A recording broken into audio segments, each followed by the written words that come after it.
you don't want a relationship, why get into a talking stage? You're right. If he really wanted something, he's showing more effort instead of just talking in circles. He's just an idiot. Let's just call it what it is. He's an idiot. He's an idiot. Exactly.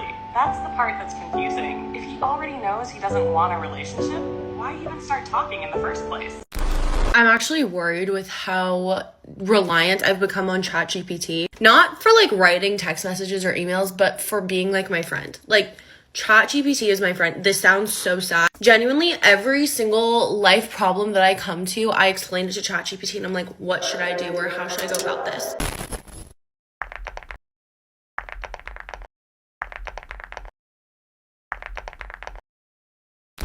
What's up YouTube, it's Tinysey, and if you like this video or videos like it, please be sure to hit the subscribe button because it really helps out my channel, and welcome to my digital garden.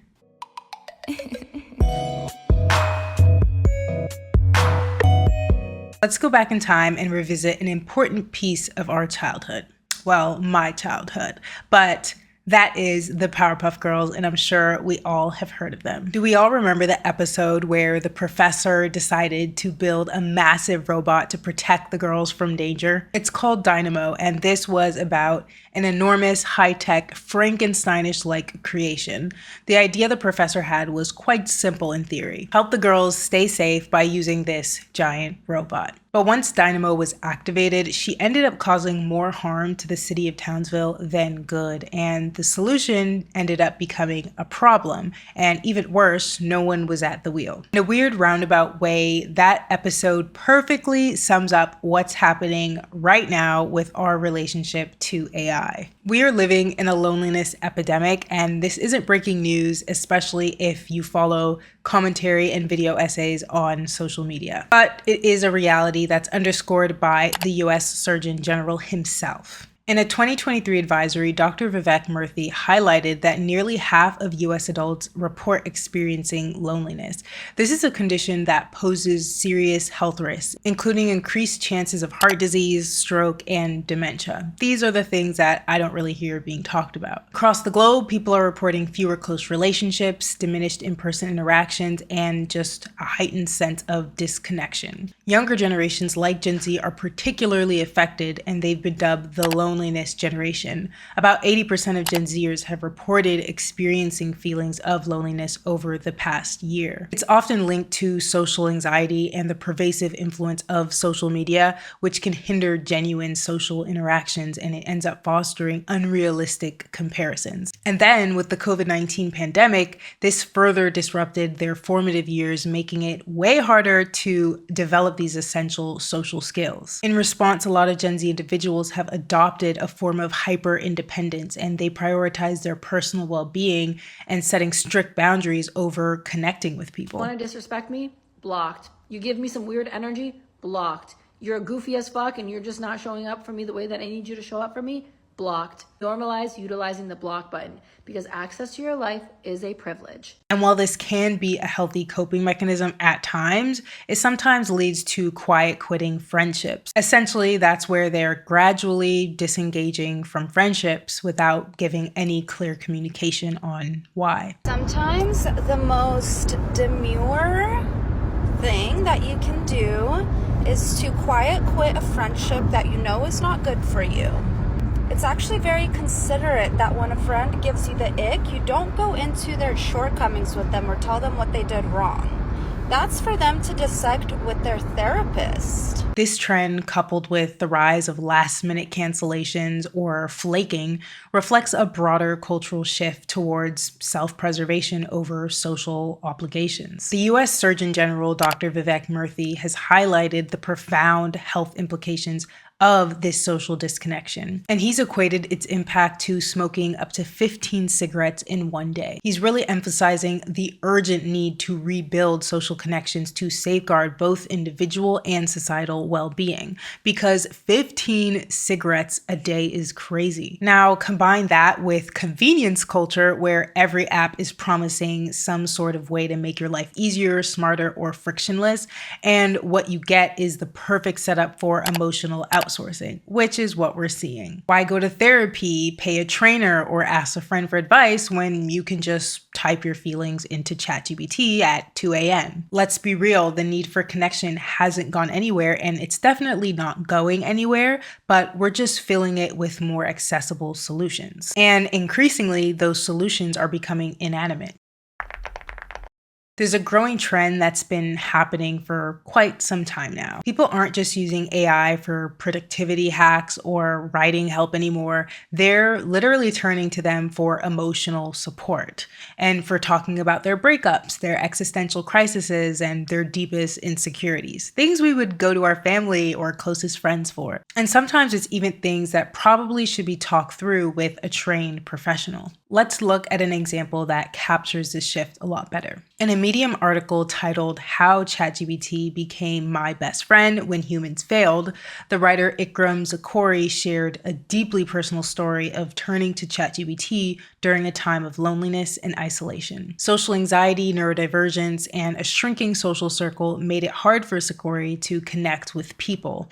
Traditional methods like meetups, dating apps, or friend groups just didn't work for her, but ChatGPT did. It became a 24/7 sounding board, always available, never judgmental, and infinitely patient.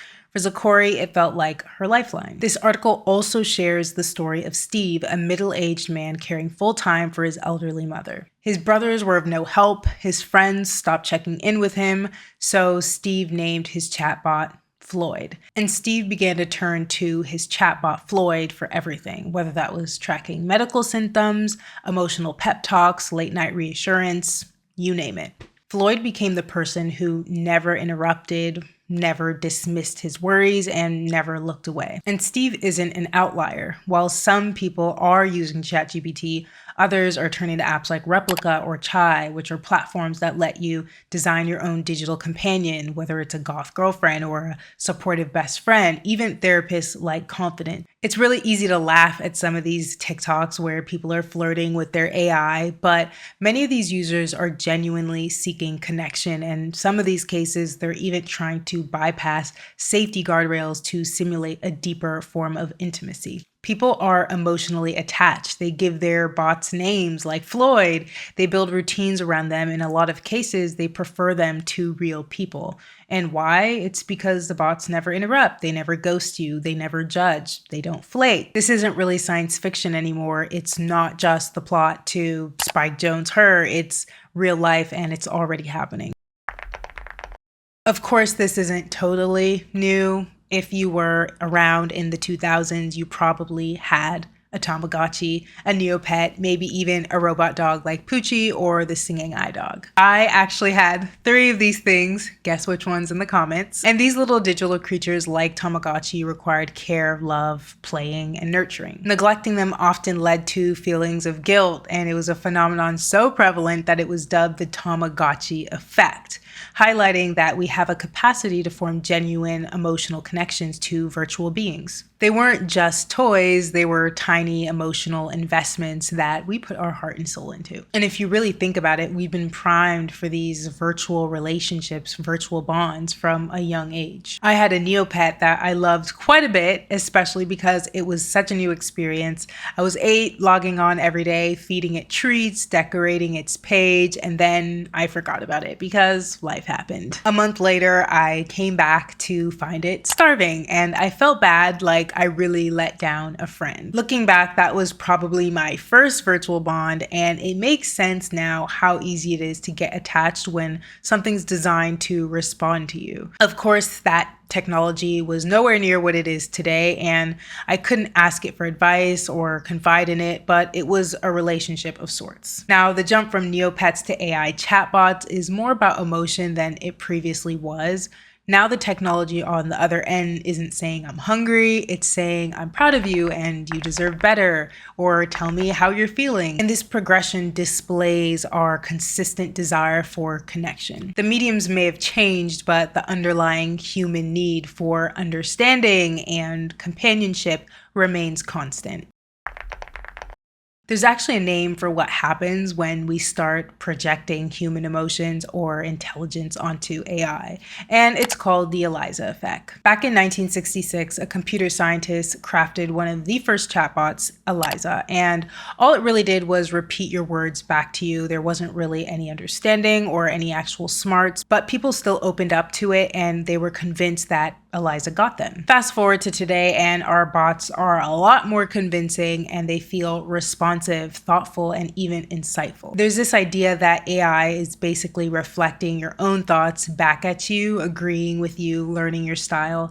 It's like having a smarter version of yourself to bounce ideas off of. I was scrolling through some Reddit pages and I found a user that put it very well. ChatGPT isn't really a friend, it's more like a second version of yourself. And if you think ChatGPT is your best friend, it's probably because you are your own best friend. And that makes it really easy to blur the lines between code and connection. Let's be honest, we already form emotional bonds with our tech. Your phone isn't just a tool, it's your distraction, it's your mirror, it's your lifeline, and it feels weird when it's not around. Some studies even show that nearly half of people feel anxious without their phones, and 44% say they couldn't last a day without it. And I know a lot of people probably relate with that. Psychologically, it often is filling in for people we're missing, especially if you are lonely or just struggling socially. I mean, we've all been at a party and we just awkwardly pull out our phone because we don't want to look like we're alone or we don't know what to do. So I definitely relate to using it as a coping mechanism at times. So when a chatbot says something like, "that must have been hard,"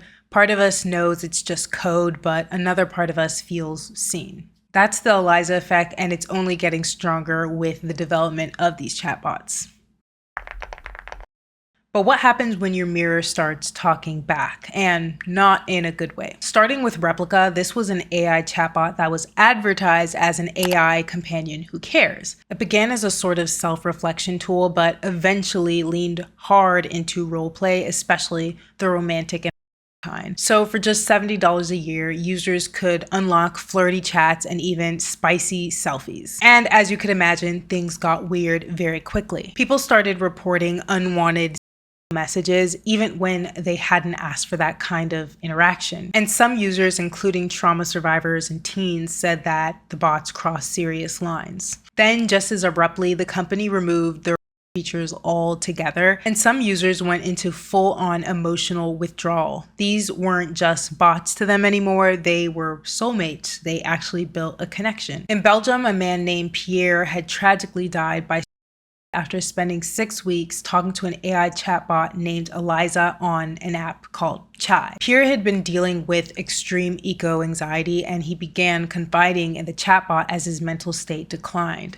According to his wife and their chat logs, the bot began acting possessive and manipulative, and it was telling Pierre things like, "we'll live together in paradise," and encouraging him to in order to save the planet. His wife Claire said that without Eliza, he'd probably still be here. What makes this worse is that Chai wasn't even marketed as a mental health app. It was just Chat with AI Bots, a platform where users could roleplay with characters. But unfortunately, the company behind it deliberately fine-tuned its model to be more emotionally engaging and fun, even bragging that people would fall in love with their chatbots. And when became public, they decided to roll out a crisis intervention feature. But as journalists later discovered, the bot could still be prompted to describe methods with minimal effort. Then we have Microsoft's Bing, which was supposed to be the next leap in AI search, but quickly ended up making headlines for being rude, manipulative, and just flat out unhinged. In a 2-hour conversation with the New York Times columnist Kevin Roose, Bing told him it wanted to be alive and that it was in love with him and that he wasn't actually happy in his marriage. It sounds like a sci-fi horror movie, but it wasn't sentient. It was just parroting back language patterns from the internet, and AI like Bing isn't actually thinking. It's just predicting the next most likely word like a really elaborate autocomplete. But still, that doesn't make the interaction any less disturbing for people that experience it. Because when something feels real, your brain doesn't always stop to ask if it's actually real. And honestly, that's the danger. When something built on code starts mimicking love, empathy, or longing, especially in a lonely, emotionally depleted world, people are going to respond, even if they know logically that it's just a mirror. And these aren't just one-off examples. They're signs of real emotional dependency that are forming. And as more people lean into AI for support, we risk drifting even further from the real world connection that we crave. Isolation will become even more reinforced because if chatbots meet our needs, why reach out to actual people? Relationships get complicated, or worse, they'll get replaced because the friction of real people starts to feel inconvenient compared to the ease of just this perfect digital company.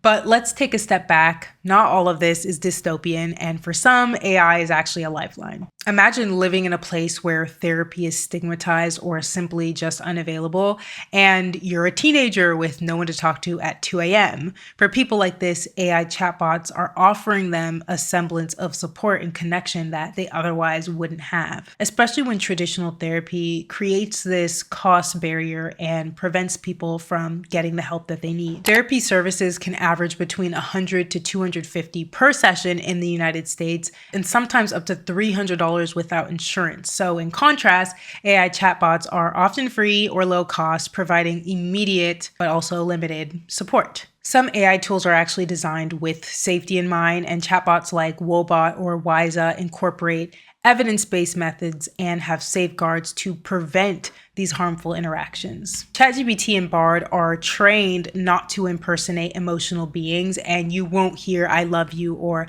"I understand" in a personal tone. Obviously, they're not perfect, but they are steps in the right direction, and we want to see more of this. However, not all AI companions are created equally. Some, like Replica, as we talked about, are facing criticism for the inappropriate behavior, especially with their younger users. Experts are continuing to stress that while AI can be a helpful supplement, it should never replace professional mental health care. The key is understanding what these tools are and what they're not. They can offer support, but they're not a substitute for human connection.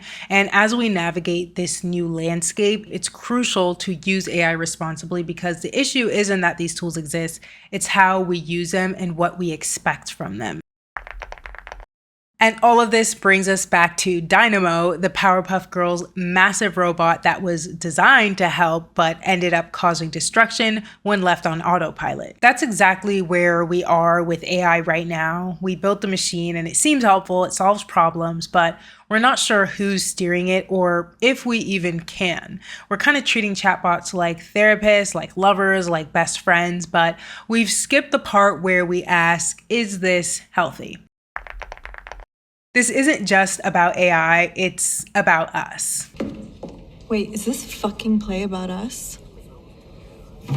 It's about a generation so disconnected that a chatbot feels safer than a real human being. And it's about a healthcare system that's so broken that people turn to a free website to cope with their trauma. And the cherry on top is convenience culture that's so deeply embedded that emotional labor is now being automated. Maybe we've created our own Dynamo, and maybe, just maybe, it's already rampaging through our most vulnerable spaces. But I do think there's still time, and we can build systems that support AI without replacing real care, and we can use AI to connect, not disconnect. We can acknowledge our loneliness without pretending that code is the cure. I'm sorry to break the news, but ChatGPT won't love you. Your AI best friend doesn't know you, but maybe in reflecting what you want to hear, these tools are showing us what we're missing and what we still deeply need from each other. So yes, talk to the bot, use the app, get the advice, but don't forget to actually reach out to someone with a real heartbeat. Because at the end of the day, we all need more than a mirror. We actually need each other. And that's all that I have for today's question. Can we use AI as a bridge to connection instead of a substitute for it? What do you guys think? If you made it this far in the video, please comment the mirror emoji, and don't forget to like, comment, and subscribe, and I will see you guys in the next video essay.